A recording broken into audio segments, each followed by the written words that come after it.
नमस्कार, मैं प्रीति और आप देख रहे हैं द सोशल राइज। स्वागत है आपका हमारे खास शो राजनीतिक गलियारे में। उत्तर प्रदेश के पूर्व मुख्यमंत्री व सपा सुप्रीमो अखिलेश यादव ने बीजेपी सरकार को लेकर जमकर निशाना साधा।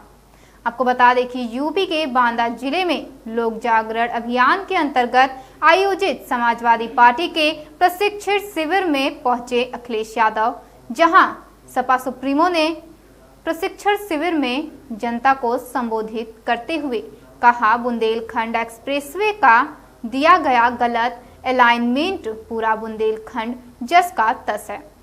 15,000 करोड़ रुपए खर्च होने के बाद भी बुंदेलखंड एक्सप्रेसवे पर लोग सफर नहीं कर रहे हैं।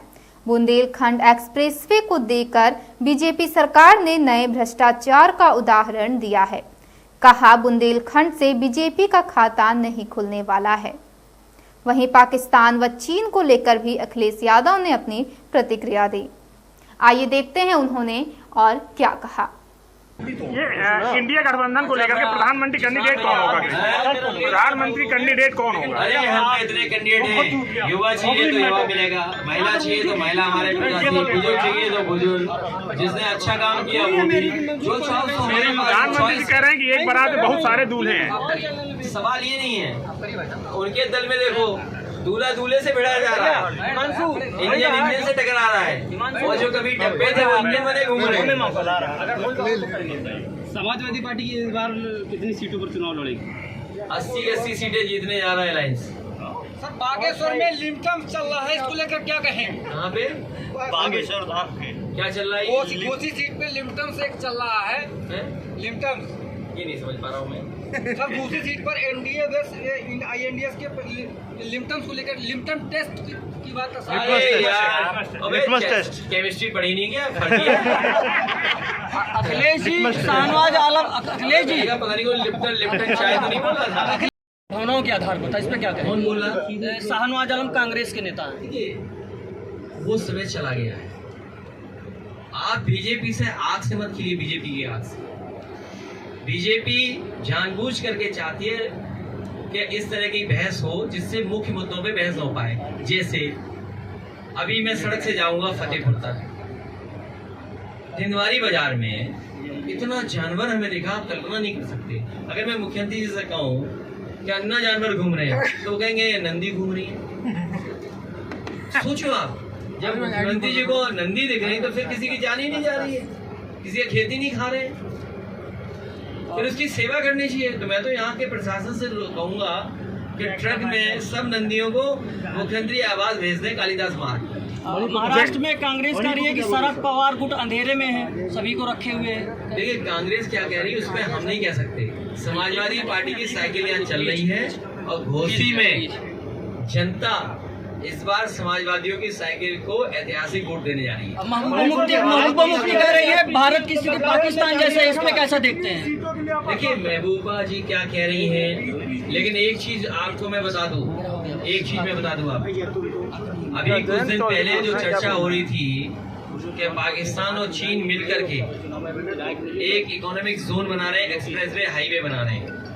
देखिए अगर दुनिया के मुकाबले आपको अपना विकसित देश देखना है तो आपको आसपास क्या व्यापार हो रहा है उस पर भी नजर रखनी पड़ेगी।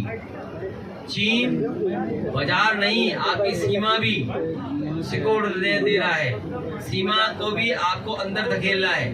इसलिए जिन देशों से खतरा है वो खतरा पहचानिए, और खतरा ये बीजेपी नहीं पहचानती है, इसीलिए हमारे और आपके साथ धोखा हो रहा है। इसीलिए हम चाहते हैं कि जागरण ये जो चल रहा है हमारा लोक कल्याण लोक जागरण कार्यक्रम, इसके माध्यम से हम जनता को जगाना चाहते हैं कि आज चीन न केवल हमारा बाजार कब्जा कर रहा है बल्कि हमारी सीमाओं को कब्जा कर रहा है। और वो दिन दूर नहीं, वो जो लेक देखी थी आपने 3 इडियट्स में, अभी मानसरोवर आप जाते हैं चाइना के वीजा लेकर के, जब आप लेक देखने जाएंगे या शूटिंग के लिए जाएंगे आपको चाइनीज वीजा चाहिए होगा, और चाइनीज वीजा नहीं होगा तो वो लॉन्ग रेंज से वहीं से आपका इलाज कर देंगे। बताओ, लेक के किनारे बैठ गए आकर के। तो ये बात आपको उठानी चाहिए। मैं अखबार वालों से कहता हूँ आपका भी दिल चाहता है बीजेपी हारे, आपका भी दिल बड़ा है, दिल चाहता है, लेकिन मजबूरियां हैं, क्या करें। बिल्कुल सही। खाना पीना सबको है, रोजगार सबको चाहिए, क्या करें। इसीलिए मैंने कहा मानसरोवर आप वीजा लेके जाते हैं ना, वो जो लेक है जो 3 इडियट्स में बनी थी, क्या लेक का नाम भूल जाता हूँ मैं,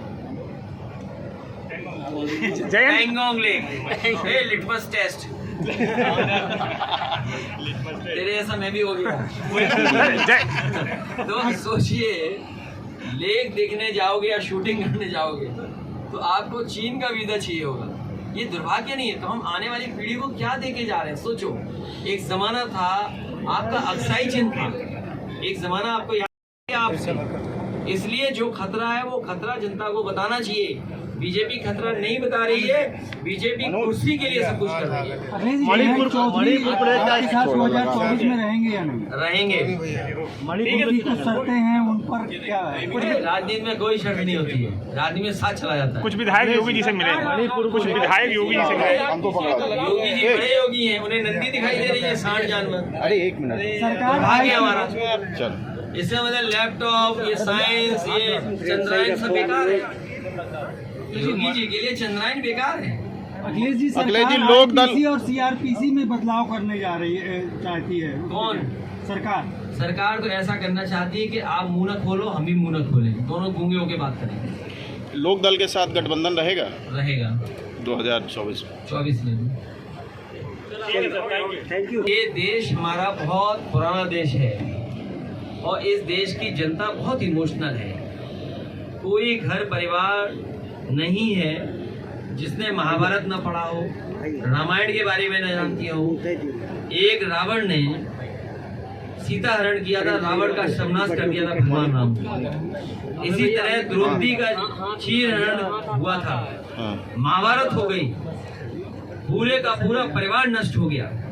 और सोचिए, मणिपुर में केवल 2 तस्वीरें आई हैं, एक कारगिल शहीद, कारगिल का युद्ध करने वाला जवान, उसके परिवार की महिला के साथ जो घटना हुई, किसको मानते हैं? तो ये जो घटनाएं हो रही हैं, तो हमारी संस्कृति कभी इन चीजों को स्वीकार नहीं कर सकती है। और हमारी पौराणिक कथाएं, हमारे तमाम धर्म हमें ये सिखाते हैं कि जिनकी सरकार में जिन लोगों ने ऐसा किया उनको सजा मिली है। इसका दोषी अगर कोई है तो भारतीय जनता पार्टी की विभाजनकारी राजनीति और सत्ता में रहने की वोट की राजनीति ने मणिपुर को जलाया है। न केवल मणिपुर को जलाया बल्कि हरियाणा में भी वही घटना हुई है। ये बीजेपी के इशारे पर बांटने की राजनीति है, दरार पैदा करने की राजनीति है। बीजेपी के लोग दरार जीवी हैं, दरार जीवी। 2 लोग अच्छे भले भाई होंगे, उनके बीच में दरार पैदा कर देंगे। ज्ञानवापी को लेकर के मुख्यमंत्री ने बयान दिया है कि मुस्लिम 25 ज्ञानवापी को लेकर के क्या कहना चाहेंगे? ज्ञानवापी को लेकर के वो पुराना दिया, वो ANI वाला नहीं सुना आपने? ANI वाला नहीं सुना था? तो ANI पे जो बोलते हैं उसका जवाब नहीं देते। अखिलेश जी, क्या लगता है कि बुंदेलखंड में आपकी आने वाले लोकसभा चुनाव में कितनी सीटों पर कब्जा होगा?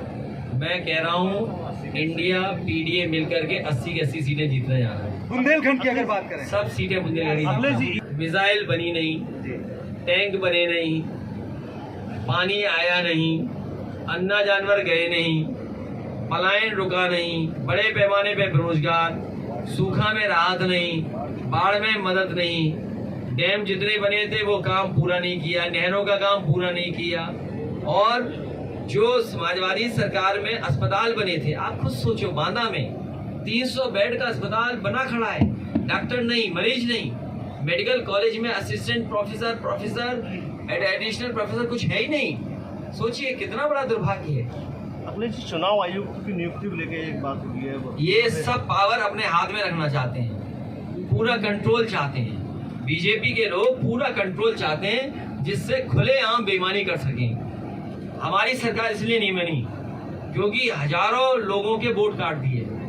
मैंने खुद 18,000 जिन लोगों ने 19 में वोट डाले थे और 22 में वोट नहीं डाल पाए, 18,000 के एफिडेविट दिए। ये तो केवल 1 महीने में दिए। अगर हम उत्तर प्रदेश में देखें तो कई ऐसे लाखों मिल जाएंगे लोग जिनका नाम डबल होगा, डिलीटेड होगा, या नाम यहाँ का वहाँ फेंक दिया जिससे वोट न डाल पाए लोग। तो इसलिए ये चाहते हैं पूरा कंट्रोल चुनाव आयोग से, जिससे कि एक परिवार के लोगों का 4 बूथों पे नाम डाल दें। तो एक परिवार पापा यहाँ जाएंगे, मम्मी वहां जाएंगी, दादा वहां जाएंगे, बेटा वहां जाएगा। ये रणनीति है इनकी, चुनाव आयोग का कब्जा करना। परिवार के जितने सदस्य होंगे उन सबको अलग अलग बूथ पे वोट डालना पड़ेगा। तो अभी जनता तय कर ले कि क्या कर रही बीजेपी। ऐसे ही लेटेस्ट खबरों को देखने के लिए बने रहे हमारे साथ और देखते रहें द सोशल राइज।